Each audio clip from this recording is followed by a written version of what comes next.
Al, I need you today. Why do you need me? What's bugging you? Feeling down. Yeah, I'm feeling down today, to be honest. Are you? Yeah, yeah, Why? yeah. I Go. just feel like I'm in it just feels like it's a 1 day lull, but it's enough Mm, to make me question my life choices. What about you? yeah, I think the same. Maybe the same. But maybe I'm going for like a 72-hour lol. Okay. Yeah, no, mine don't typically last that long, but yeah, like team calls tomorrow, right? So Mm, today is sort of spent with me, I guess, overthinking things, mm, maybe, right? Like mm. just wondering what's going on, and uh I have so many questions in my head and so many things that I know are kind of just at the early phases of beginning to get done or are getting done, Yeah, but I'm not sure where they are at this current moment. And yeah, feels a, it just makes me feel some type of way. That's yeah. I all. mean, I think that's pretty natural, to be honest. It's kind of like because everyone obviously works remote. It's very difficult to kind of see the day-to-day workings of everything, right? And it's I think that's natural to kind of like set a ship for shore and then just you don't see it on the journey, right? So it's difficult to kind of see where that lands in your head. So I get why you feel a certain way about it, for sure. And it's also happening at the exact same time that I'm starting to like steer the ship of slightly different direction on the vision, right? Yeah. And I'm reading now a book called Story Brand, which it goes really hand in hand. The order in which I've just coincidentally read these books in the last month, starting with Alex Hormozzi's, and I need to go back, and I am going to go back and reread those again Yeah. for like the third time. But Alex Hormozzi's three books. Then I went and read .com Secrets by Russell Brunson, which was really good because it made me think, okay, we're onto something. We have the premise of that book is it talks about creating a sales a ladder, a value ladder for your customers. So Mm. they come in, they spend X amount of money on whatever your offer on your sales ladder, and then or your value ladder, and then the goal for you is to ascend that customer up the value ladder. And Okay. for each step of that value ladder, for example, us would be like the free app subscription, the paid app subscription, next step. Mm-hmm. One of the next steps would be single day class. One of the next steps would be 5 day camp. One of the next steps would be all access seasons pass, right? So you keep stepping up that ladder, and then having sales funnels that are very, very specific to each step of that value ladder. Okay. Because different people are going to be wanting different things at different times. And it's tough because if you just send somebody to a website, they're left with too many decisions to make and too many things to look at, Mm. right? And they're left with too many questions sometimes. So Right. the value of having these, they're called click funnels, set up is you send the customer on a journey that they can't get lost on, That's right? They good. have Yeah. one choice that they could possibly make through this sales funnel. So they're taken in. And They're taken in by a hook, right? So they're taken in by yeah, a hook, and then that sales funnel kind of guides them to the final result. yeah, like a lead magnet, Yeah. right? So it Yeah. could be a free course. It could be, it's usually, I think a good way to do it is offering something for free. So a lot of times it's even our free content that's out Yeah. there. Yeah. But then, yeah, getting them in and capturing their information, their email and their phone number, and then sending them on the journey of trying to get them to make that single decision. And Yeah. then once they've made that single decision, then they're now a hot lead, and they can ascend up that value ladder. It sounds obvious, right? Mm. But we weren't doing it with that much structure before at all. Yeah. It was like we were just mass producing all of this volume of content, free Mm. content. Mm. All of these customers were coming in, and there wasn't much of a journey to take them on, an organized journey at least. Yeah. So I read that book, and the problem is that I start learning at such an accelerated rate sometimes that my frustrations, like today, are when reality hasn't caught up yet, Mm-hmm. you know? Mm-hmm. So it's like I learn and download all this stuff, and I'm like, oh, okay, well, this is the next obvious step. Now we just need to get everybody there Mm. and quickly.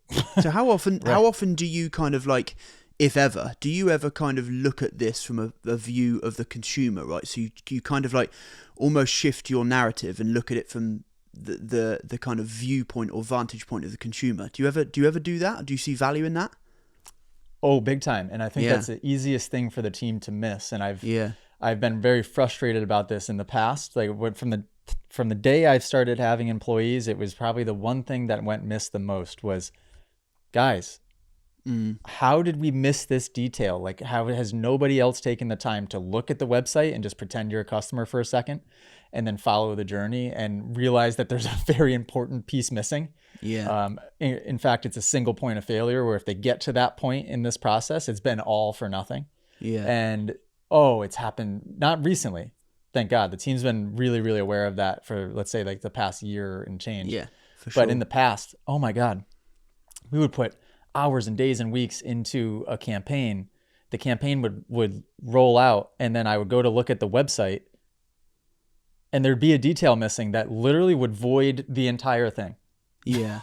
It was a single point of failure to where like it would void, everything was in vain at that point. And oh my God, it would happen time and time again. And the solution to that is you have to, the book I'm reading now, it's called Story Brand. I think it's in this book.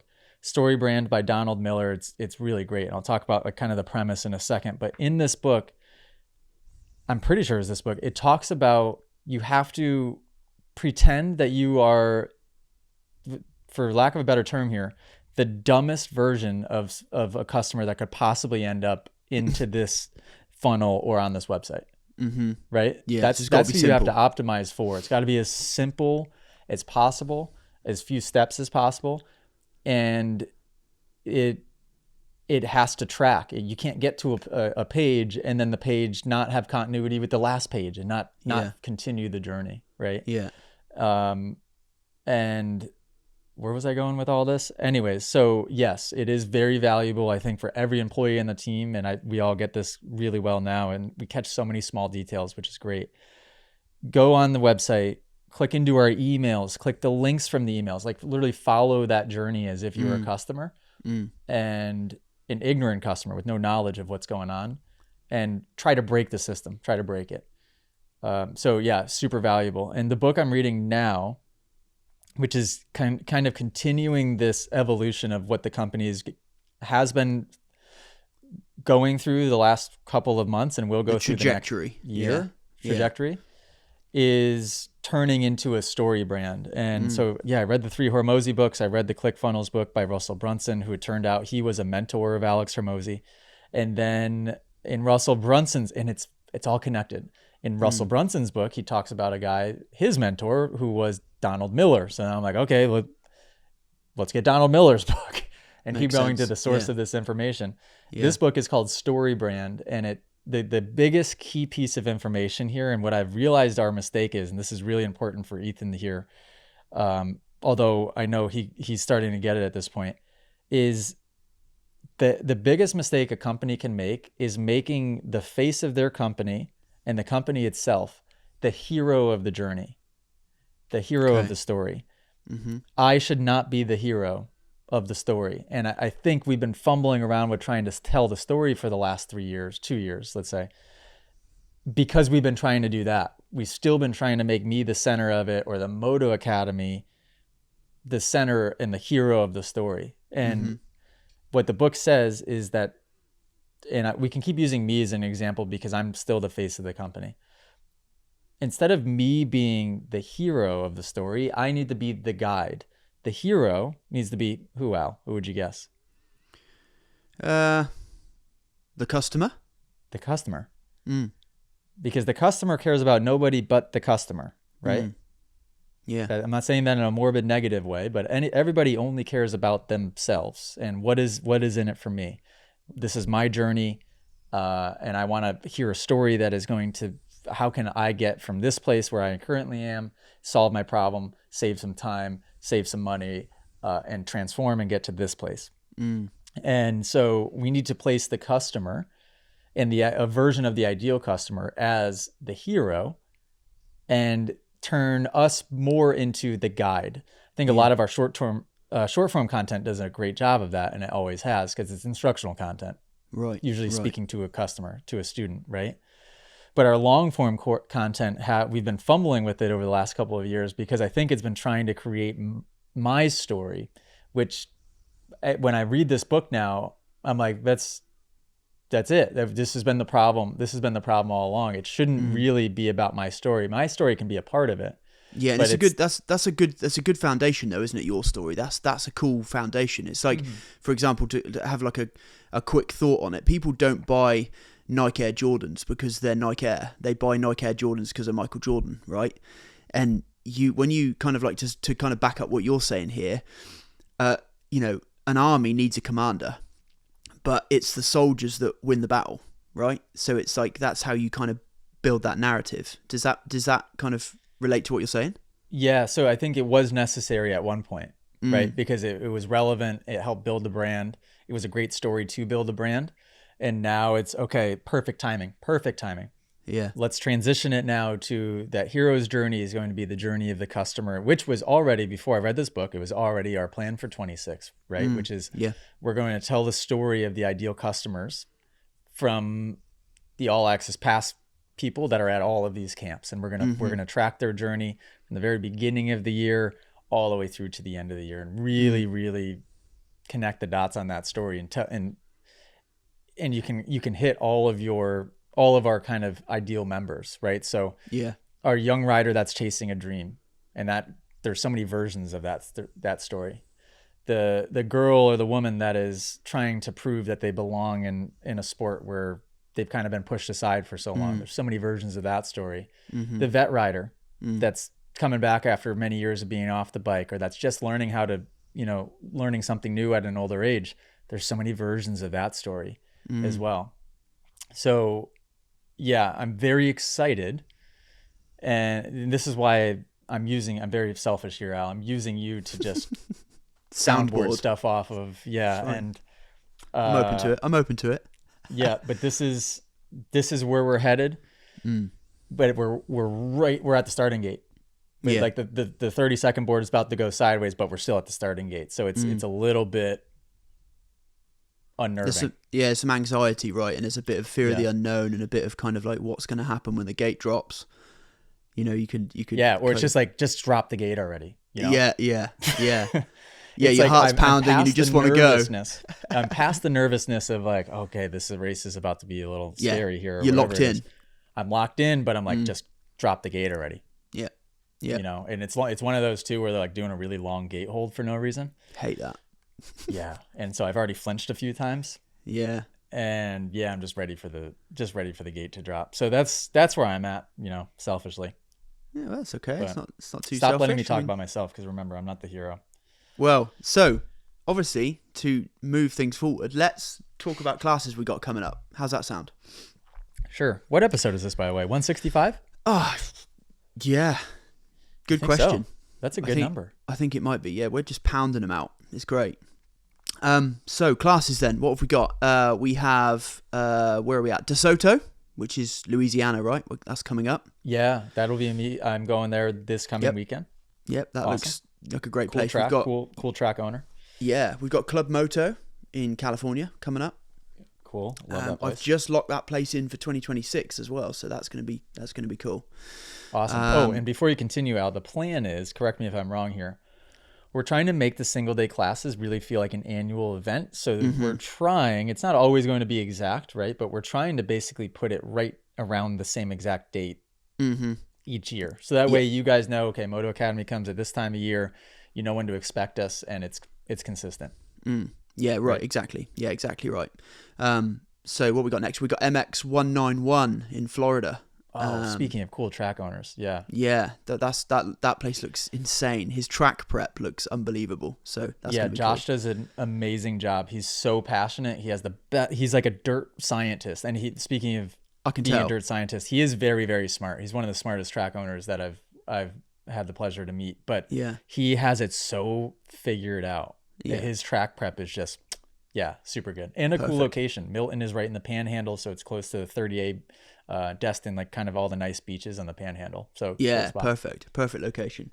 Then we go Rio Bravo in Texas. That's a new place. I don't think we've been there before, so that looks super cool. We then go to CGI in South Carolina, so that's going to be a tee up for our camp there next year. Cool, So a little sight lap for camp. that's going to be really Nice. cool, yeah. And then we go to Arcola, I want to say Arcola, in Yeah. Louisiana again. Louisiana. Okay. Yeah, and then to top the year out, we go to Sandy Valley in California, and that will be our final 2025 class. Whew. Wow. We've done it. Yep. At that point, yeah, this has been a hectic year. It's been It's a been lot of change, a lot of crazy. big change. Yeah. Yep. And I think that laugh. Sorry, it just kind of popped out me like an air release. Man. Yeah. I think you need to loosen a few more valves there. It seems Yeah, like that there's was still a little that bit was in tight. the system. That was really tight. Yeah. Yeah, that was a bit concerning. But I think, I need to maybe see somebody about it. 2026, I think, is just going to feel way more like, what would be the word you describe it? I don't know. Like, I think I'm picturing it like 2025 where we were a little bit like Deegan yeah, in the 450 class, you know, Yeah. like casing things, overshooting things a little bit, still going fast, going really doing fast. it right? well, but a little sketchy and a little on the Yeah. edge. A little on the edge, a little bit. And 26, we're gonna be more like a Roxon. Yeah, Yep. absolutely. Like Smooth quantity, and steady. quality over quantity, and then Yeah. just knocking them out the park.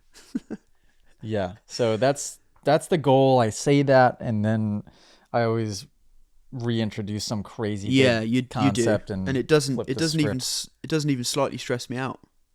But the good news is and I hope that you guys recognize this. Like, Nope. my goal is not to. It's actually the exact opposite of this. It's not to run you guys till you're just buried in the sand and like you feel like you Gonna can't blow get your up. head out.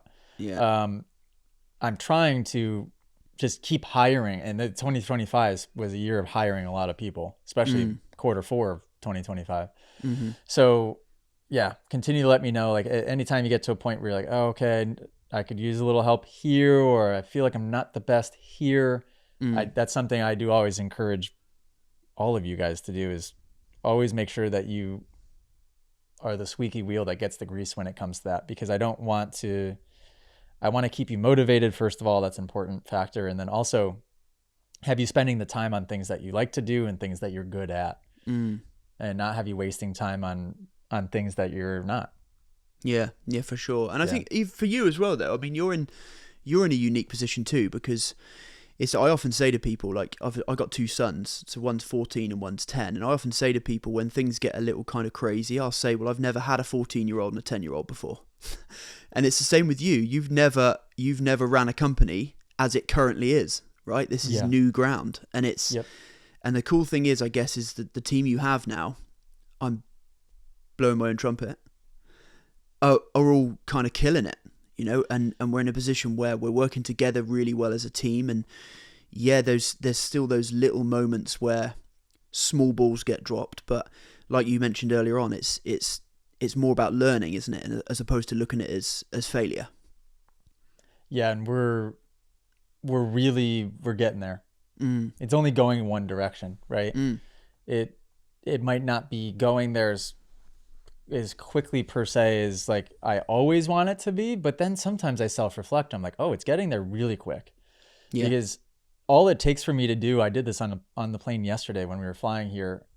I just scrolled back in my camera roll, not that far, right? Probably a few months ago, and just looking at things in my camera roll, and it just brings back memories of, oh, this happened then, and this happened here, and oh my God, that was only 3 months ago. That felt like 2 years. Yeah. You know, I think sometimes time gets a little skewed in my head.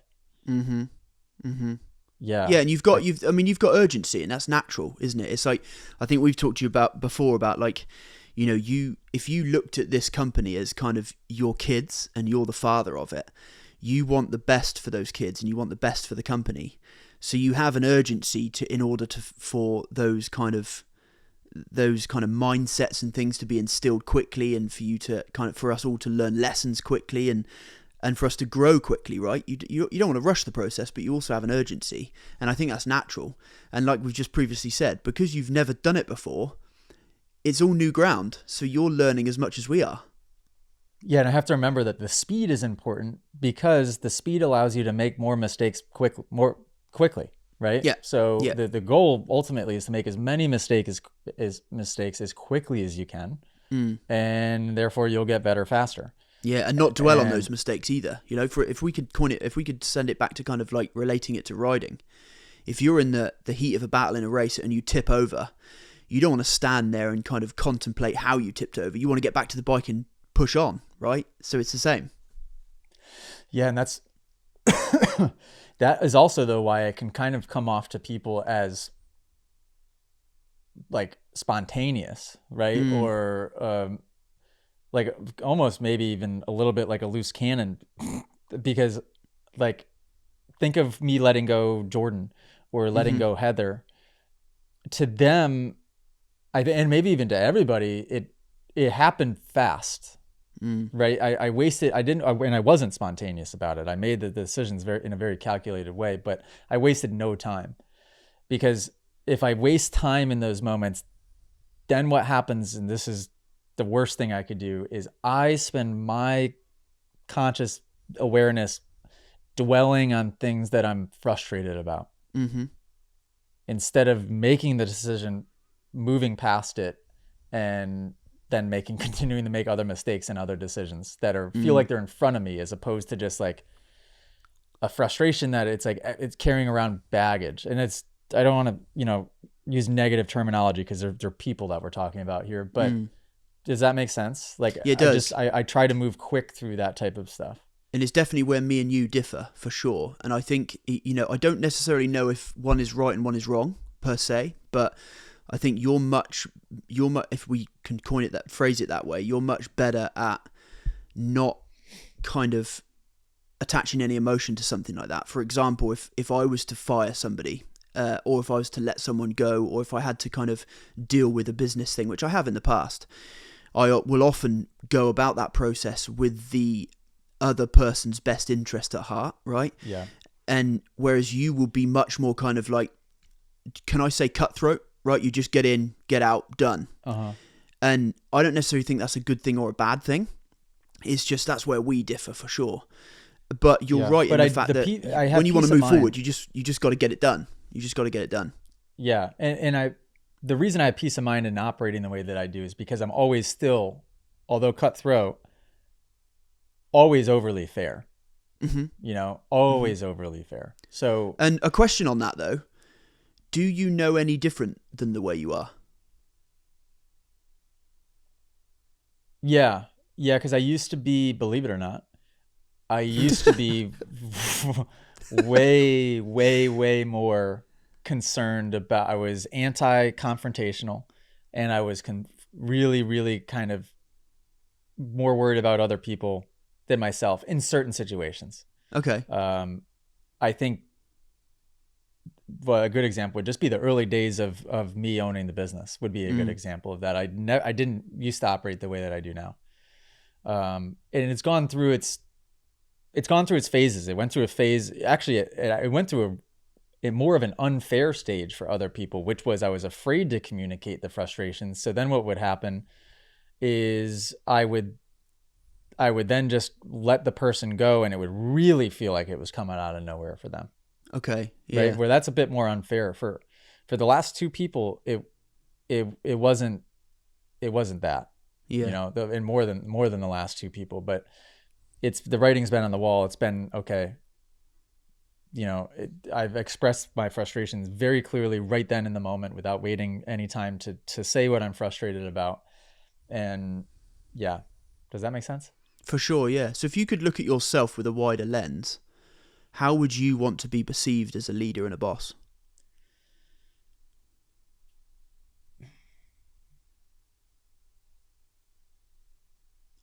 just somebody that's in it for the Moto Academy and not me, and somebody that has a huge vision, and I want everybody else to have a huge vision, and that I truly believe that if you're good, and this is the thing, like if you're not good, you're going to get chewed up and spit out. If you're good, there is an infinite ceiling on, and if you're good and if you continue to provide more value, I think, let me make that clear. Because if you're good and you just stay good at the thing that you do, there isn't an infinite ceiling. You'll continue to get raises at a rate at which will exceed any other business that you could work at or any other industry standard. But you'll be paid for that service that you're offering. Right? I had this conversation with Coach Mitchell the other day. It was a really good conversation too, because Mitchell, he's like, I really think I see myself being a person that can make a lot of money in the future. And I'm like, yeah, I do too. Yeah. And I go, but if we're talking about 26 contract, you're a coach. You're a coach coaching X amount of classes and camps. There's only so much money that you can make as a coach, and you'll get raises at a higher rate than what is the standard. And the problem here is there's not a standard. I've created a standard, right? There's no industry there's no normal coaching amount. Right. This is all me making this up. And I'll give you raises at a 7 or 8% rate, as opposed to, I don't know, what is normal corporate standard, maybe 3%, right? And that's very good. That's very fair. If you want to make exponentially more money than that, then you're going to have to offer more value outside of just that specific role. And what's cool is we're such a young company that there's easy ways to do that. So even for you, Al, and for Ethan as well, there's only so much money Ethan can make as doing exactly what he's doing. But and I think this is what he wants to do. If he wants to be able to expand and get to a point where he's leading a team, and same with you, Al, if you get to the point where you're not doing the tour management in the way that you are now, and you're leading a person that's doing it, you're leading a team of people that are doing other things, then the ceiling, it just keeps going up and up and up on the opportunity that you have, while working less actual work hours, hopefully would be the goal. Over time. So the pay going up, your actual work hours hopefully decreasing. I think everybody at the beginning, if you're a good employee that's really motivated, if you're even getting paid for and there's been a bunch of key players, these are usually the people that stick around. You're getting paid for 40 hours, or you think 40 hours is a full-time gig, you're doing more than 40 hours. Right? Can you relate to that? 100%. 100%. Yeah, that is expected. And it's expected at the beginning, because you need to offer more and better service than that which you're paid. You need to be able to prove yourself, and you need to be able to learn quickly by doing a lot of the thing. And then hopefully more money, or not hopefully, it will, as you provide more value, more money will come. And then you can kind of settle into an easier cadence of more bigger picture thinking, but less actual grinding hours per week. Yeah, that makes sense. So kind of steering it back to how the company's growing, we have some super exciting kind of giveaways and offers. I don't know if you wanted to kind of talk a bit about, I don't know if you want to talk a bit about that, and just kind of, maybe mention the fact that we're giving away a beautiful 300 KTM. I mean, that thing is clean. I want to keep it. Can I win? No. Oh. Well, technically, I guess it's your bike, so technically you can. Man, bummer. Can I win it? I don't know. We haven't really made that clear. I would say no. I just have your yam. It's fine. No, any kind of, like, my uncle or my aunt couldn't win it. It's super. I mean, with the way the sweepstakes work. Is that true? Yeah, you can't be like. That's a secret. It looks like a setup, right? Yeah, exactly. My dad was like, "Can I enter?" And I'm like, "Probably can, but I would just steer clear, because just to steer clear." I don't think anybody in our close conglomerate cannot enter, unfortunately. So sorry, guys. Speaking of other people that can't enter, it is run as a sweepstakes, and the reason for that is because a giveaway is a really effective way of marketing, and can be looked at as almost like gambling, right? So it's just really, the more you input, the more you're potentially going to get out of it. yeah, it's really highly monitored. So yeah, we have a sweepstakes company of attorneys that set this up and the guidelines, and there's strict guidelines that you have to follow.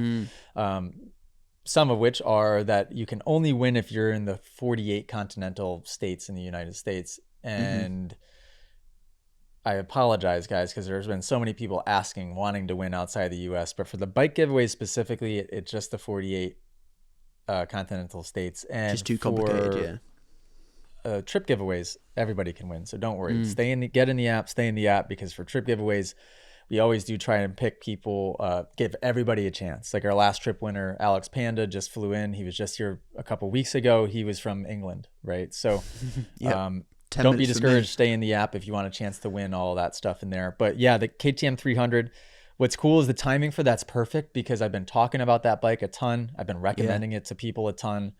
And it's a beautiful looking bike. So shout out driver Jamie for getting that thing together. Shout out Guts for providing the seat, because the orange seat just changes the look of that bike.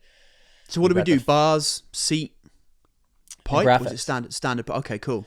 Nice. I wanted to do a pipe because I wanted it to look mean. Yeah. But Coach Ty was like, don't do a pipe. I've heard that on the fuel injected bikes. Okay. Yeah, you don't want to mess with that stuff. He's like, it runs so good, just leave it. I'm like, okay. You need an ECU if you do all that stuff. It'll fall right in its face. Yeah. That makes sense. Yeah, because the last thing I want to do is get ourselves into like a straight rhythm bike situation where we're kind of giving away a bike that's a little bit of a ticking time bomb. Yeah. Because I want people to like. Of course, they were pumped to win the straight rhythm bike, right? But it was a bike that he couldn't really get use out of, and he ended up actually just trading it to Ken Kaplan for a Stark. So cool. At Kaplan Cycles, which we just went and visited with the Panda last week. Yeah, I saw that. Yeah, I saw a clip on socials.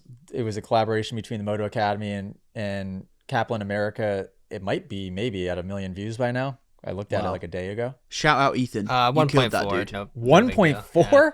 Woo! Yeah. Holy crap. 30K likes, crap ton of comments, reposts. Yeah, it's that's huge. Who made that? You or their editor? I had a feeling they're yeah. Oh, you did. Ethan, that's got Ethan all over it. Come on. I knew it as soon as I in the long form video saw his reaction and his laugh and my reaction to him out on the bike. I was like, that's got to be a short form clip, because that'll kill it. Like just his reaction, his laugh was so genuine. It was hilarious. Yeah, like a kid at Christmas. Oh my god. Yeah, so he's got that bike now. That's cool. Yeah, so we've got the bike giveaway. What else have we got? We've got seasons bike giveaway, passes, yeah. right? So to win the bike, the way it works is you spend $1, you get your entries. Right now, actually, no, that's in the past. I was going to say we opened this sale for Black Friday with double entries. Right now it is single entries, but every $1 you spend is an entry to that bike. And some new things we have on the website to be able to earn entries would be, we have 18 5-day camps on the website. Oh, wow. How did they get there? All over the place. We have this guy named Tour Manager Al. Oh, yeah. And he's been just on the phone with all these tracks, just cashing checks and breaking necks. And 18 of them. 18 of them. Woo. And then we have our single day tour dates, of course. Those are $295, $395 if you get the VIP ticket. And keep your eye on the website, guys, because we're always adding more all the time. Always. On a weekly basis. We're adding more to that, and we also have the whole shot offer, which we're basically making it very clear messaging on when we put new classes on the website. We always package them and then announce them. So keep your eyes peeled for those new announcements. Oh, so the whole shot is cool. So the first people to get to buy the class get it like at a certain price, right? Yeah, $100 off, that's cool. Which is huge. It's the cheapest you can get the class, so you can lock in your spot early with that offer. And get it at the cheapest price that it'll be available at. So it's our way of saying thank you, of signing up early, because a negative part of the industry that we're kind of created here is that people do usually like to wait until last minute to sign up. And it makes life difficult for us as far as like budgeting, right? You never really know, and you end up sweating it. Like, is this one going to sell well? So yeah, it's an incentive for you guys, because it does help us in selling those spots early. We also have, and I'm very, very excited about this, we have class passes, which get you unlimited classes for the year in 2026. Huge. And we offered a version of that last year. The pricing, the offer this year is much better. And I'm pretty sure that where it's priced at, you only have to go to, on your third class, you'll be saving money. Wow. By your fourth class, you'll be saving like over $400 or $500. The value of that is huge. And then obviously if you can combine those with camps as well, so you could buy a camp, buy the season's pass for classes, you can use those classes kind of top ups and then make the camps kind of the big show, right? And that they all do tie in really, really nicely together. And if you see yourself hitting classes and camps, you can get the all access pass, which gives you unlimited camps and unlimited classes for the entire year, which is nuts. So, and we have, what's really cool is for both the class pass and the all access pass, we have family versions where you can, family and friends versions where you can bring up to 4 people to all of those events. And same thing for the class pass. You can do a family and friends version. For the all access pass, not to confuse you guys with too many things here, that comes with free TMA limited edition gear. So it's actually right now, it's the if you buy a 5-day camp or if you buy an all access pass, the gear comes free right now with either of those options. And by the way, that's the only way you can get the gear. You cannot purchase it. There's nowhere to purchase it online. There's no way to purchase it in person. We're only giving it away for free with those specific offers, which is very cool. Mega. And very cool. Think about it. If you go and buy a family and friends seasons pass, we'll use that as an example. It's $5,000 for that. If you go to just 2 camps with 4 of your family and friends, you've made the pass worth it. That's insane. There's 18 guys. There's 18. Right. So imagine if you this is kind of where I see it going, because we're buying a massive trailer. We're going to have room in there but I see people just renting a space in our trailer, leaving their bikes with us and just flying in and out for all of the events and basically just following us on tour and doing all of the camps. So we're like a traveling circus. Basically, if you did all of the camps, or even if you just did 6 or 7 of them, you would be saving tens of thousands of dollars. Not to mention, if you sign up for it now, that would be that would be 5,000 entries. Wow. To win the bike. So I kind of picture, speaking of gambling, speaking of gambling, I would get that pass now. Really bank on the fact that I'm going to win that bike. And then if you didn't want the bike, you just sell the bike for more than $5,000 and you've got yourself a free. Yeah, that's insane. Free year of training with the Moto Academy. It's insane. If you're clever, that's very easy to get that. If I'm not mistaken, there's one more giveaway hidden behind the all access pass, correct? Oh my God. Yeah, there's so many cool things. And I'm glad that we're running this next thing that I'm going to talk about beyond Black Friday all the way up until the new year is if you sign up for an all access seasons pass, it can be the individual or the family and friends, an all access seasons pass, we are picking one person at the beginning of the new year to win the golden pass. The golden pass is lifetime free training.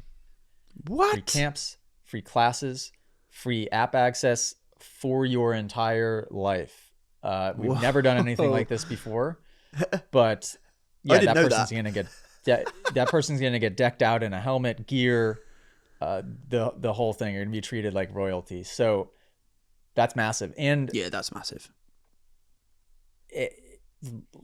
Let's put it this way. Do the math on how many people would you guess are spending $5,000 or $3,000 for these all access passes. The numbers are much lower than people buying single day tour dates or buying a $40 t-shirt on our website. As you get into those higher ticket categories, there's less and less competition, so to speak, and your chances are way higher. So the odds are way higher. Maybe you would guess. Way higher. Yeah. Yep. No brainer. Some very, very, very cool stuff going on. This is the most organized effort of a campaign that we've ever had. So and I can tell you're feeling good about it. Your energy is like good energy. You've got good energy. Yeah, well, it's because it's it's such a stupidly good offer. Mm-hmm. And I'm confident in that, right? It's like, it's not like I'm trying to push some sale that's 5% off or saving somebody a couple bucks. I mean, what we're offering people is so exciting and it's genuinely giving back to the community, right? It is life changing. I mean, for a person that wins the free offer. lifetime training, that's life changing, right? That would be insane. Yeah, that would be insane. Thanks, Al, for teeing that up. So on this podcast, now that we're 42 minutes in, I'm going to tell you guys what we're going to talk about. We're going to answer some podcast questions, I think, right? Okay. Yep. Is this true? Okay. You probably are. I'll just sit here. How was the feedback, by the way, on my solo episode? But I was getting DMs saying that people liked it, but I don't know general consensus. I have no idea. I think it was good. I think it was good. Okay. Mm-hmm. Yeah, I did too, and there was quite a few clips in there, so that made me happy. Makes my job quite a bit easier. The clippable content was all over it. Yeah, I'm all for it. And shout out to the people on social media who sent in those questions. Probably some of the better questions we've had for an episode. Yeah, those questions are you guys. Great. Really good. Yeah. Yeah, and I think I glanced very, very quickly at the ones we have for today, and I think I saw a couple good ones tucked in there too. So cool. Should we hit into that? Let's dive into those. The first few are from inside of the app, right? Cool. Yeah, I think so. Yep. Okay. First from the app and then a couple from social media. Okay. Before we get in, I do want to share one thing that I saw. So obviously, by the time this episode comes out, Minios will be a week before it. But during the broadcast, I heard something that I thought was quite cool. So the Florida Gators, like the college, is maybe 10, 15 minutes down the road from Gatorback. Mm-hmm. They brought a class out there to make the conditions of that track the gnarliest that they could possibly be. They did something with the dirt to like make the track just wicked. I don't know if you saw any racing highlights or anything, AJ. That Moto track looked brutal. So people in the comments tell me if I'm crazy or if I'm just making it up, but I'm fairly certain they brought like a science class out there to do something to the dirt to make it like just absolutely gnarly conditions. So AJ, you're gonna have to go and look out some highlights because that track was no joke. Like probably the gnarliest amateur national track. Wait, so they had kids from the college come do a science experiment on the dirt? Is that what you just said? Yeah, pretty much. Yeah, they like, I don't know what they did, but they did something to make it like the ruddiest track or ruddiest conditions. Maybe like did a mix like with the soil, like soil and sand or something. I don't know. That sounds crazy. Whoa, yeah, so it was no joke. So, anyways, we can get into our podcast questions now. Cool. So first up, we have a question from Haley513 inside the app. Shout she goes, how far can you push your limits without taking on more than you're actually prepared for? That's a good question. Well, if we're talking about on the dirt bike, not that far. And I think that this is the paradox maybe of like people think they get into this dirt bike riding thing and it's supposed to be this adrenaline filled activity. And yet I recommend erring on such a side of caution that you aren't really, you're not really bumping up against and going beyond that comfort zone as much as people think that you would. You have to be calculated or else you're just going to keep getting hurt. And I hate people getting hurt. I hate it. I hate the vet rider that just has a family and is just doing this for fun getting hurt. I hate the little kid that hasn't been hurt before experiencing getting hurt for the first time. I hate the person that feels like they're making really good progress finally and then they get hurt. It just like it impedes it just really takes everything to a screeching halt. And it kills me. So I think that when it comes to other things other than the dirt bike, you can push yourself way more than what you think is possible. You can be a bigger picture thinker than you thought, or you can dream bigger than you possibly thought. You can work out harder. You can, apply for jobs and things that maybe you thought were impossible for you. Like raising limiting beliefs is a very fundamental thing that I believe in. But when it comes to actually participating in riding the dirt bike, you've got to be extremely, extremely calculated. Al, do you have any playing devil's advocate to that at all? Do you agree, disagree? No, I think I agree with that. I think, our limits, like just to kind of like almost frame what you said slightly differently, our limits kind of grow they grow at the edge, right? They don't grow at the extreme. And I think when we're at that extreme, we are then at risk of burnout in life, or we're at risk of injury on the bike. So my best advice for that question, great question by the way, Haley, would be increase that kind of load gradually. And I know, so for instance, I think it was the year before last, me and my friend Max, we did a lot of road cycling, thousands of miles of road cycling. But we worked out that the zone 2 training would always kind of build your base better than a zone 7 training would, right? So zone 7 would be your max FTP, your big kind of push. So you're putting your heart rate at its max. That improves your peak performance, but it only improves it briefly. Whereas your zone 2, which is that steady kind of progressive approach, builds your entire base. So that's how I'd answer that question. I think, yeah, your limits grow at the edge. They don't grow at the extreme, because you're just running too much risk of burnout or injury, like you said. That's kind of a good picture that you just created in my head of building your overall fitness by focusing on your base fitness of zone 2, which is like conversational cardio, and it's manageable training, right? And so you're that's not what's you're not going burning to out. make you a better cyclist, and that's where you should be spending 90% of your time, let's say. Yeah. Right. Yeah. So I would give the same exact advice to somebody trying to improve on the dirt bike: is 90% of your time should be spent focusing completely on technique and fundamentals and creating the base. Yeah. And the foundation to the whole thing. Right. Totally. You can spend small amounts of time experimenting with things that make you slightly uncomfortable. And in those moments, it's important that you reference one of our coaches to make sure, okay, hey, I was thinking about Coach Ty, I was thinking about doing this thing in this jump. Like, what are your thoughts? Here's a video of me doing a run-up approach. I'm jumping it halfway. Like, I was really thinking about it. What do you think? What do you think my strategy should be? Well, we'll tell you. Hey, based on that run-up, that landing looks a little too steep.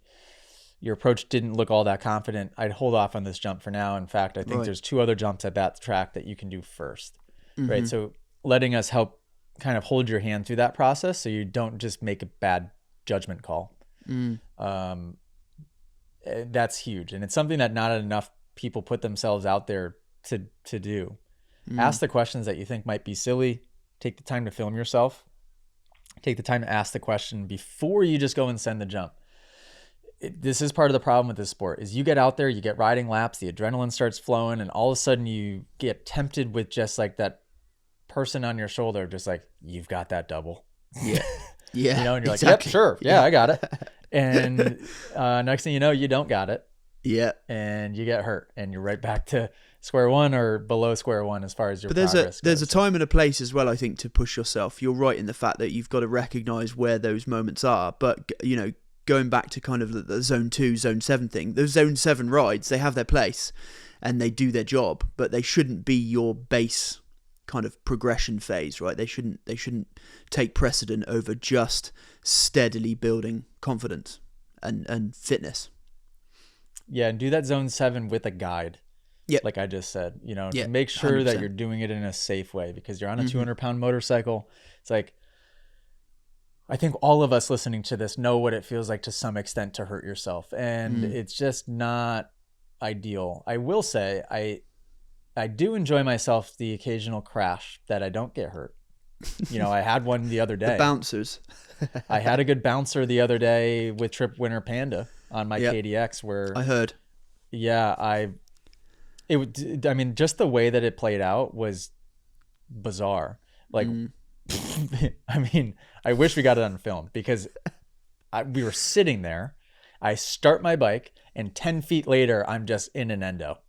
Wow. You know, like, it was such a dork move, but I just forgot that the bike had a bog, and the bike was shut off for 10 minutes. So it really had a bog. And I just absolutely, just basically, all right, see you guys down there. Just endo. And yeah, but it was one of those where once I did the check-in and realized I was fine, I was like, cool. You know, I do like those. Yeah, Great question. It makes me feel good about myself. A great question. Like I can still take the hit. Yeah, I probably don't bounce as well as you. No, I still bounce really, really well. And I also am just so good at finding the soft spots. You Yeah. know, I just so happened to land on like a pile of leaves. Oh, So winning. thanks. Appreciate that. Thanks, Leaves. Appreciate Got that. super lucky. Universe. Yeah. There was a rock like Oh yeah. a Everywhere. few inches away. Very, very, very. Yeah, you got very lucky. Yeah. I remember like going to the spot where we were going to take pictures at.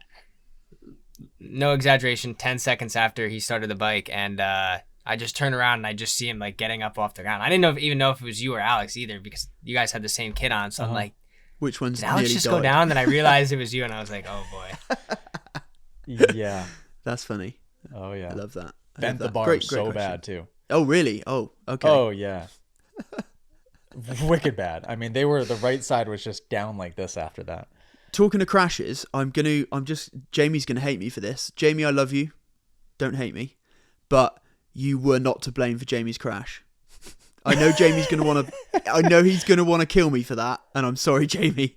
But dude, you hit that tree all by yourself. Yeah, well, when I watch that footage, and I know first person, Insta360 footage will always make it look this way, but Yeah. it looked like I was way far away from him, right? Yeah. And I know I was sort of kind of close, but I think what happened is exactly what I described happening when it stopped, is that I He went was by looking him, at you and not the tree. right. I went by him fast enough to where it pulled his focus and distracted him, and Yeah. it was, there was two key rocks that he had to avoid, and he hit both of them. Wow. Yeah. But that shot was funny. I didn't realize he basically had let go of the bike and hit a tree type of thing. Yeah. It was great. He nailed it. Watching it back had me cracking up, and then cutting up the sequence where you guys are like talking back and forth with each other. He's like, whose fault? Was that my fault? He's like, yeah, but it's okay. It's okay. Hit us with another one, Ethan. Yep, so we got a question from Tommy Rogers, and he says, after switching to the 4-stroke, I'm starting to lose interest in riding for some reason. Wow. I feel bored while riding. Has this ever happened to you, and what did you do to resolve this issue? Interesting. So he's Yeah. So he's losing interest in riding because he switched to a 4-stroke? Yeah. Went from a 125 2-stroke to a 250F. Yep. And he looks great on it, by the way. He looks way better than he's ever looked. I'm not super surprised to hear that. So this happens to me in two situations. One, I can get bored on the Stark sometimes because it's so easy. Define bored. Yeah, I guess that's a good question. So defining bored on the dirt bike, it would be that the challenge of what I'm doing is, I think when you find flow, like the challenge of what you're doing matches the preparation and that of which you're capable of in the moment, and it's nice. Like, right, you just feel like you're in the flow, like you're focused the perfect amount. You don't feel like you're in over your head, but you're focused the perfect amount. When you're bored on the dirt bike, I would describe that as you're just riding a specific speed or a specific type of bike on a certain type of environment, terrain, or track, and it feels too easy. It feels a little bit too easy. Now, there's solutions to that, right? As soon as I say that, everyone's going to be like, well, just go faster. Yes, sure. But there's still some tracks that I ride and some memories that I have of riding on certain bikes in certain areas where I know for sure I've gotten bored. But also that comes with a mindset, and you can shift that mindset to focus on different things so that you're not, so it's not boring. Yeah. I mean, what would you say, Al? I mean, he sounds kind of bummed about it, but I think you could flip the narrative, and I want him to flip the narrative and look at this as a fact that perhaps because he's feeling quote unquote bored is because he's ready to level up with his riding. So perhaps he's reached a ceiling, and he's kind of got to that point where what he's able to do, it's become muscle memory, he's got flow and all these things. He now needs to challenge himself with something new, just to kind of step up to that next level. Not necessarily speed. I'm not saying go faster. I'm just saying pick something new to challenge yourself with. Pick a new jump. Pick a turn where you can, even a lap time. Maybe, pick an area on the track that you can do slightly different to improve a lap time. And then reapproach how he looks at this. And I think boredom is always a bit of a funky kind of statement for when you're riding a motocross bike. I can't fathom being bored on a bike, but I can fathom how you could reach a ceiling where you're kind of, you've maxed out at rung of the ladder, right? So what I suggest is he picks something just to step up and go to the next level. I think it's a positive thing. I completely agree. I think you just worded that perfectly too. Think about anybody that's bored in any situation. Like, what is that? Mm-hmm. You know, it's the way that you're framing it in your mind. So boredom it's kind of a you problem, right? Like, that's your favorite saying, isn't it? you should be able to sit in a chair with no device, nothing around you, nothing exciting to look at, and not be bored. Now it'd be easy to get bored if you let your mind wander, or you're kind of like waiting for the next thing, or like, what, there's nothing to look at here. But if you frame your mind correctly and just focus on being present and focus on your breath, whatever it is, the boredom, you won't experience boredom. Right? And it's also, you can also learn to tap into your imagination in those moments. Like, I often, when the boys come to me and say, look, Dad, I'm bored, I probably annoy them, but I'll say, good, that's a good thing, because now what you can do is you can go and learn to tap into your kind of imagination, your creativity, and go and find something to take that boredom away. So what you're saying is right in the fact that you should be able to sit in a moment and be present and not bored. But also, and I think for Tommy's question, it was Tommy, right? Sorry, forgive me. Yeah. For his question, I think it applies the same thing. This is an opportunity for you to kind of go, okay, cool, let's find something new to kind of excite me, right? Let's find something new to challenge me. And I think being bored can be a good thing, because if you choose to look at it that way, you can then step out of that boredom and create something for yourself. That's great. Allie and I actually just had a conversation because she was a little bit bummed that she said she was playing with Millie doing something and she was finding herself getting a little bored doing the thing. And she's like, well, Millie wouldn't get bored doing that thing. You know, so that is then a you problem. It's an imagination problem, right? Yeah, so that will be up to Ali in that moment to go, okay, cool, how can we make this better? How can we make this more exciting, more creative, right? And that's only a good thing, because it forces you to level up if you look at it that way. Yeah, that's cool. That's an interesting perspective, and very, very, very, very true. Very good question. True. Great question. Good question. Yeah. Ethan, hit me with some more. Good answer, Al. Awesome. Thanks, mate. So we got one more from inside the community, and then we'll transfer over to some social media. So our last question from the app is from our guy, Alex Panda. He says, with the Moto Academy constantly leveling up, who? Alex Panda. With the Moto Academy constantly leveling up, what's the next big change you'd like to see within the community? From member responses, coaching wanted, course content to classes, what would be the biggest thing you want to see change next? Easy answer. Two things. One, we're going to change the way that we do courses, and we have a really, really very cool way of doing that. I think it will create a roadmap, a journey that you can follow.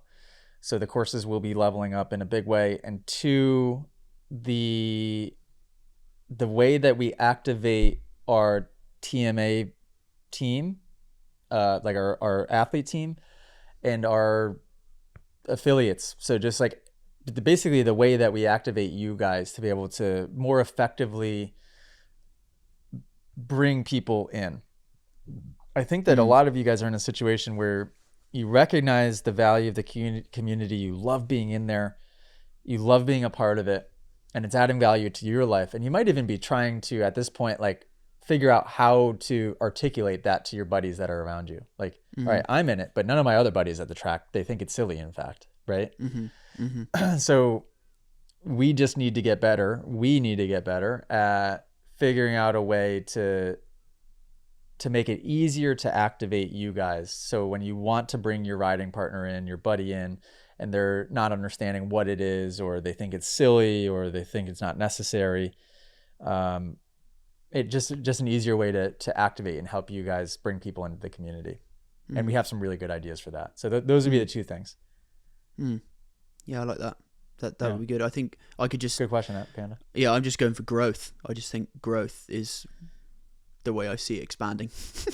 I know that's going to sound really obvious, but just pursuing those avenues and these new ways of thinking and just growing it in a healthy, organic way. Yeah, and everybody in there growing as people. Exactly. There is a compounding factor to it in that, in that the more people that get in there, the more people that will then come in there. So it's like there'll always be more volume of people in there, which is great. But what keeps all of it alive is making sure that the people in the community are growing. And they're seeing the value in us helping take them from where they are now to where they want to be. And I think a part of that is networking as well, right? And I think that's actually a good opportunity to talk about. I just want to briefly talk about the Spain class, right? And if we want to talk about networking and kind of, meeting with new people and doing new things and growing, the Spain class with Kaider Wolf was we haven't debriefed that yet. Insane. Yeah, no, we haven't. We need to do that. We need to do that. We definitely what need to a day. do that. Let's do that right this second. So we had Kaider Wolf at a class. Yeah, shout what out. A guy. Yeah, he's such a great guy. Al, I'm going to give you all of that credit. So shout out Al for getting Kaider Wolf locked in. Kai was very, he was just all about it. So, I first asked the question of, hey, can you be in gear? Usually expecting a high level guy like that kind of give pushback. Yeah, awesome.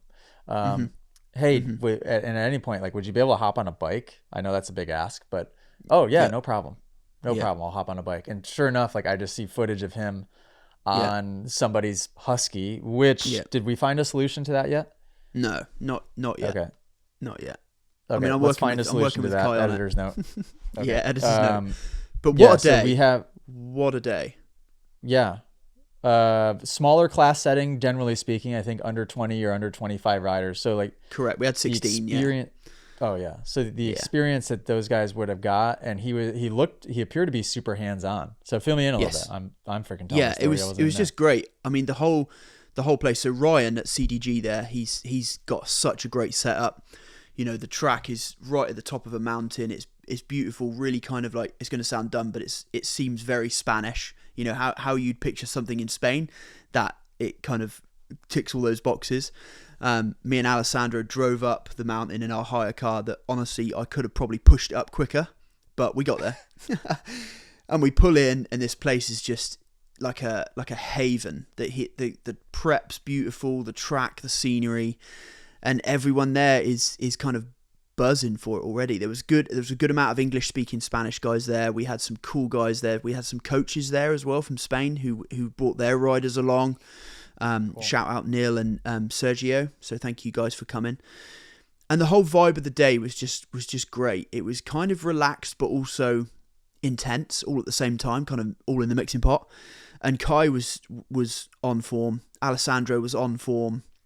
And we had some really fast riders there. So Neil's guys and Sergio, they're Spanish championship guys, and they are fast, really fast guys. So it created a cool new challenge for Alessandro to kind of tap into something. I think he might have had that moment where he's thinking, what can I teach these guys? And it turns out a lot, because he was able to talk to them about breathing and just changing those tiny little things to improve. Everyone had loads of questions. Kai was really engaged.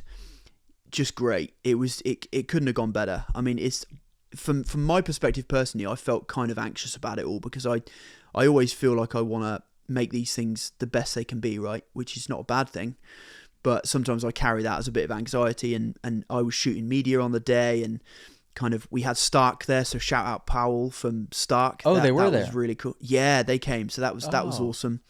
Cool. And so yeah, I was able to connect with them, which was great. The bikes were great. Lots of people had to go on the Stark, which they loved. So it was just a part of answering Alex's question about that growth and that networking.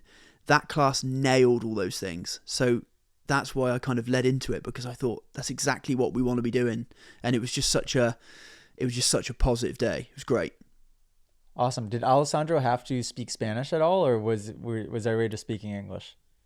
A little. I think a couple of words he had to say in Spanish, because everyone was a bit like, what? But most of it was English, which was great. And all the Spanish guys spoke really great English. I had conversations with all of them all day, so it was great. Cool. Just brilliant day. So shout out Kai, shout out Ryan at CDG. Just everything about it was brilliant. Yeah, shout out CDG. They were cool to work with in this sense. And Oh, Kai 100%. DeWolf, I mean, I see Kai as being somebody that we can bring in a few times a year type of thing. Oh, yeah. Did you have a preference, or was he better at working with the faster kids or the younger ones, or like he definitely engaged. Well, there was two young lads there who were from the Netherlands, so he engaged really well with them, but he didn't kind of give them preference. He was so good with the entire group. I think Cool. we had a good range of riders there. We had some vet guys, we had a girl there, we had really fast guys, and Kai just, engaged with them all. And so did Alessandro. So yeah, it was just, from my perspective, it couldn't have really gone better, to be honest. It couldn't have gone better. Awesome. So yeah, shout out. Cool. Happy to hear it. Yeah, the European push for us is one that we're learning a lot of lessons and just trying to be very strategic in how we do it. And I think having slow and steady, somebody like Kai having somebody like Kai to just bring in new faces that maybe otherwise wouldn't take the chance of, investing their money to come to a Moto Academy class, which seems kind of silly in saying that, but it happens. People think that they need to train with a world champion to be able to learn anything, right? So it's, let's get the world champions there, and then you'll see real quick that okay, there is a lot of value here. There's a lot of value 100%, here. 100%. Yeah. Yep. Cool. Any more questions, Ethan? Yeah. Yeah, sweet. So next we are on to questions from social media. So this is a really good one. Every time I make a mistake on the track, my whole posture and attitude changes. How do pros bounce back mentally from mistakes? I'll let the pro answer that. I was going to let you answer that. You've been firing on all syllables today. So, okay, I'll start real quick. Yeah, you do it. You go. I think that the pros ride enough to where they understand that the mistakes come with the territory. And you failure and winning and failing are the same thing. It's part of the same journey. It's the same experience. Like, you can't have winning without failing. It's that you could be the person that just doesn't attempt anything and tries to just stay where you're at, not experience either one of those things, right? Which isn't usually a good path to go.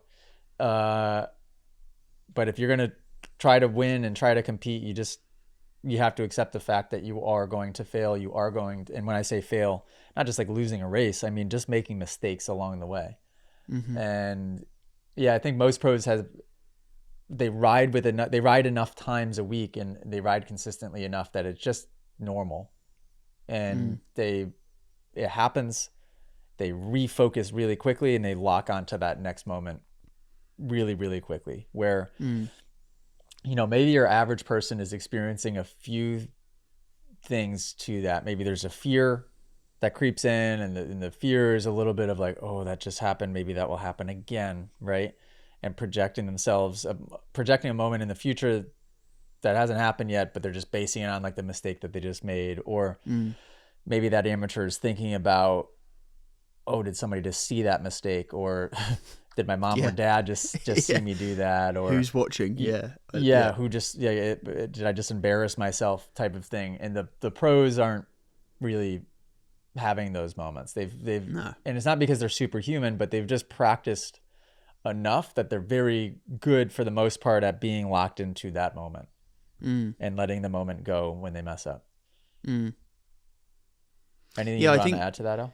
Yeah, I think from my perspective, obviously I can't speak from a pro's perspective, but I think to answer the question from my view is I would always go into your certainly practice sessions. I'd always go in thinking that you should always be mindful of what your technique is doing. So where are my feet? Where are my knees? Where are my elbows? And if you're always riding in that kind of learning state, then those mistakes don't have the same impact. I think when you're riding in a state where you're thinking, I've got to go as quick as I can, or I've got to look a certain way, and then you make a mistake, they hit harder. So I think if you can swing your leg over the bike every time you ride it in a learning posture, and always thinking, I'm going to constantly remind myself, where are my feet? Where are my knees? Where are my hips? Where are my elbows? How is my head forward? Is it back? If you're kind of always in that state, mistakes are just part of that, and they don't hit as hard. So that's kind of how I'd answer that. Al, you're doing such a better job of answering questions today than me.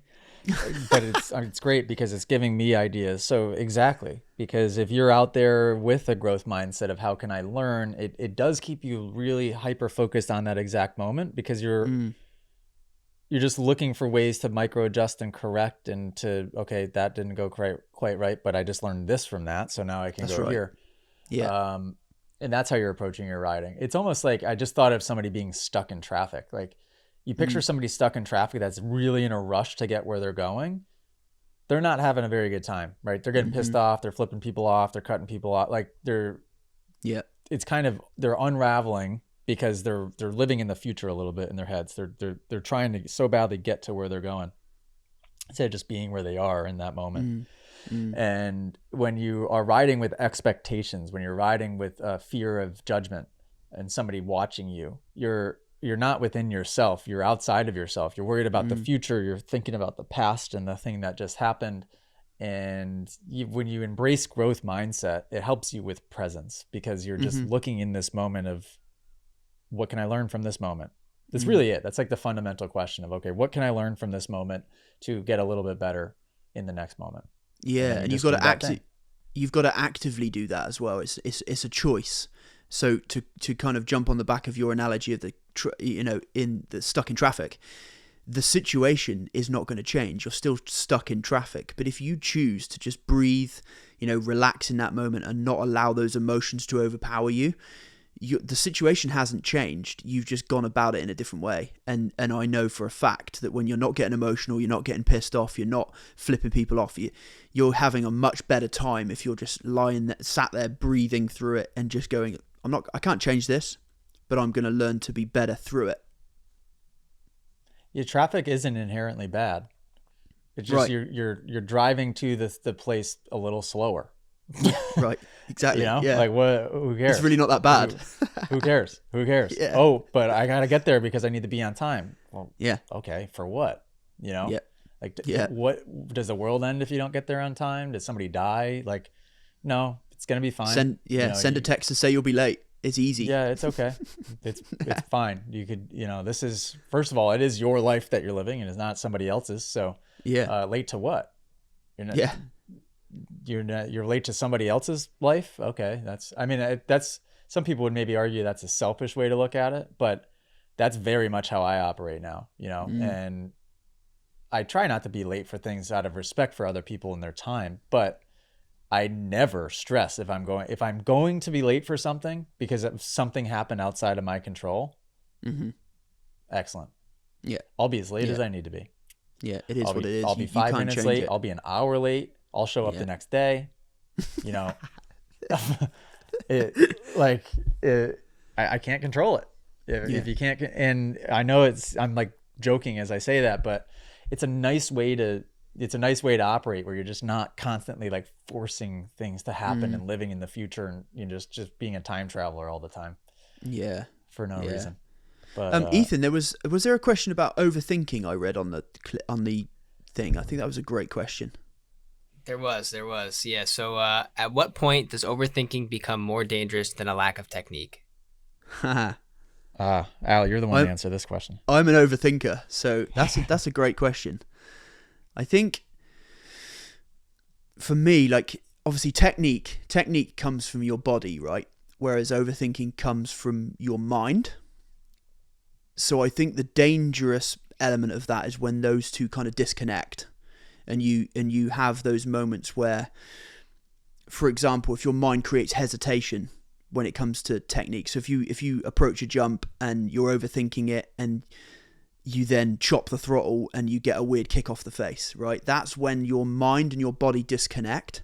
So therefore, your technique and overthinking disconnect. That's when it becomes dangerous.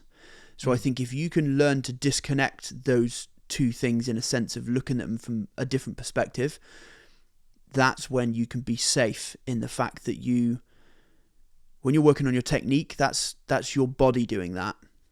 When you're overthinking, it's your mind. Does that make sense? That's great. I think that's awesome. But you could playing devil's advocate to that, you could say that depending on the person in the scenario, your hesitance to, let's say, chopping the throttle on a jump face could be a practiced behavior over time. So it could be subconscious wiring, like an automatic thing that you do, which I would argue is more your body than your mind at that point, right? It's so programmed that it's happening without you consciously thinking about, oh, it's a reaction right now. Yeah. So, and then the technique, if it's new to you, it might be so much conscious incompetence and conscious competence that you are focused just on what it is that you're trying to do technique wise. But there's still a disconnect there because your body and your brain aren't doing the same things, right? Yeah, exactly. It doesn't matter who's doing the right thing; they're doing different things. One of them's doing their own thing, and that's where it's so important to slow down, because I think when you apply speed to your riding, that's when overthinking the water gets muddied, right, between kind of technique and overthinking. And I think because if you're trying to go fast, everything happens so quickly, especially for an amateur rider like myself. You can't really focus on technique without thinking, oh, I'm going to fall off here. Which line am I going to take? Where am I going to hit this jump? So if you slow down and then you make all your focus on your technique, overthinking then just takes a back seat. That's my experience. I just had a thought, like, trying to go fast is such a bad strategy. Yeah, it really is. Yeah, 100%. There's never a time when you thinking to yourself, I'm going to try and go fast right now. That works. Yeah. Never. That's the biggest thing. That's the biggest thing I've had as a takeaway from learning from you. That was the biggest thing for me. All the other things were slight little changes, like pull my knees a bit further back, push my hips back, put my head forward. All those things are little changes. So they're little habits that I had to break. But the biggest thing for me was you saying, slow down. Because that way, it stopped me overthinking, and it stopped me looking at a turn and going, wow, how do I go fast through this turn? Instead, I go, how do I efficiently go through this turn? And then in the same kind of, on that same vein, I've then got quicker, ironically. So I think I'm probably faster now than I've ever been. And I used to be an expert rider when I was 19. And I think I'm faster now by slowing down. I know that's hideous irony, but it's about slowing your mind down and letting your body catch up. Wow. Yeah. I mean, so true. Trying to go fast is not a thing. It is not a thing. People. No. Yeah, it's not. Wake up, yeah, people. It's not. Did you just finish mini O's? Did you try to go fast the whole time? How did that go for you? Like arm pump, mistakes, overthinking. Yeah. Getting bummed. Ruin your whole week because you're trying to go fast the whole time. Yep. Slow is smooth. Smooth is fast. Practice the correct things, and then the speed will surprise you. You'll surprise yourself.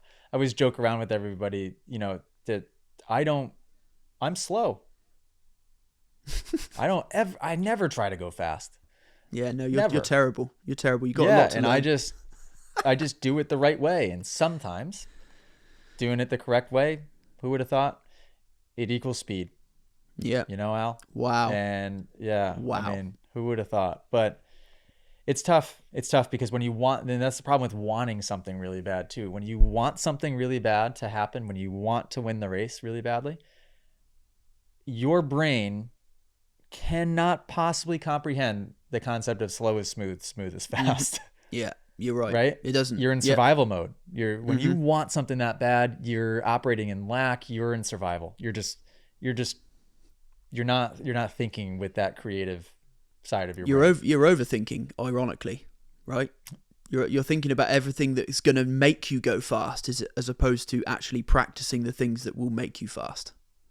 And you want to know what's interesting is I get a lot of questions, people DMing me in the app. Two most common types of questions. One, which bike should I ride? Which, thank you guys for trusting me with that decision. Two is hey AJ, I'm 16 years old. I just started riding last year.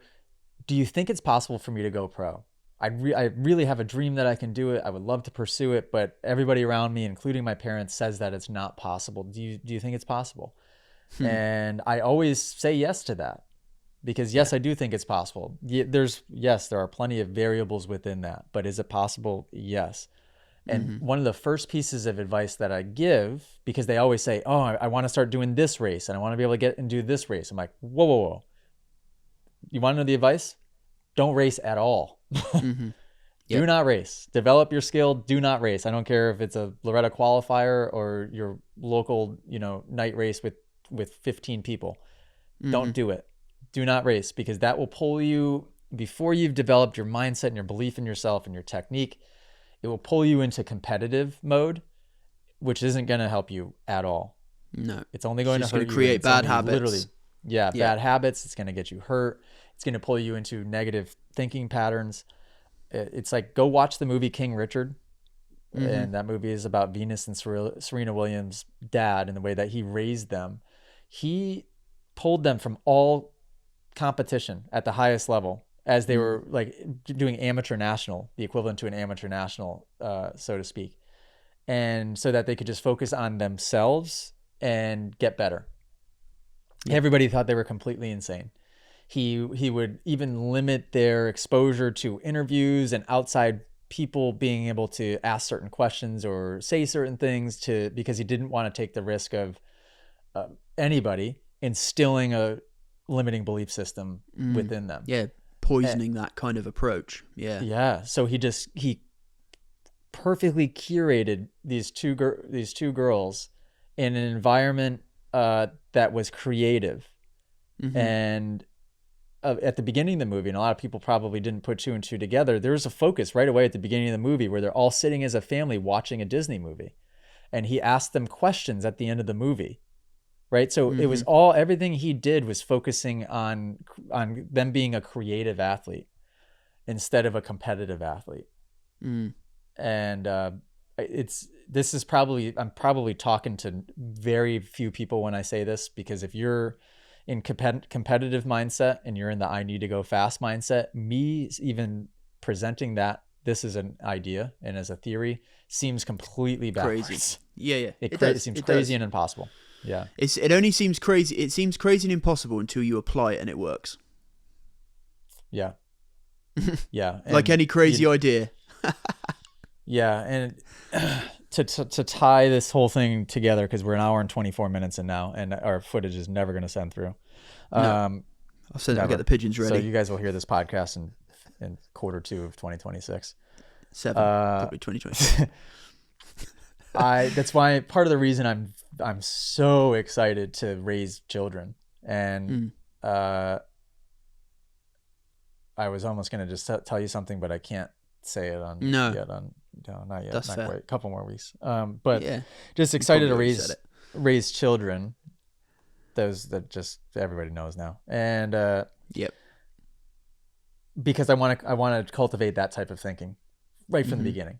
Right from the beginning, not trying to rewire it at age 30 or age 27 like I had to, but cultivating that way of thinking right from the beginning. And yeah, it's powerful stuff. That person that has the belief in themselves, the belief in the things that they're doing, the belief in what they're capable of doing if they just stick to the plan, that's unshakable. That type of person is so rare, but they're so unshakable when you find them. Yeah. Because you can't rattle them, right? Yeah, it's just like they have their vision of what's possible and what will happen. It's like the vision is so clear in their head that it's inevitable. It's as if it's already happened. And it's where I'm at now, right? With the whole vision of the Moto Academy. It's like things can go wrong. I might get frustrated in the moment for 5 seconds, but it's like it's so crystal clear that I'm willing to, and it's going to come. I've accepted the fact that I don't have the control in how we'll get there. But we're there already. We're there already. And you can look at it the same way if you're playing tennis or motocross or Formula One or soccer, or it doesn't, playing an instrument. It's all, you can apply the same levels of thinking. Yeah, I agree. Yeah. Great podcast. I wasn't feeling you it like when it, we Al? turned up tonight. Yeah, when I turned up tonight, I wasn't really feeling it. And now, out of the blue, I think we've had a banging conversation. Banging. Great. Do you guys use banging over there? Like, that's banging, Well, I mate. did when I was like 9, probably, but Oh. yeah, yeah, not lately. Although it's kind of like the word gay. Oh, yeah. Okay, so the meaning's changed considerably. Is Ethan doing this in the background? Cut it. Cut it. It's Don't go there. I feel like it's making a little bit of a comeback, you know? Yeah. Could be wrong. With that, we should wrap up. Yeah, definitely wrapping it on that note. Hour and 27 minutes in. We've done it. This was a good one. Episode 165. The Moto Academy. Get in the app, for gosh sakes, if you're not in there already. Thanks, do it. Al. Thanks, Ethan. Thanks, everyone listening. Thanks, guys. Toodles.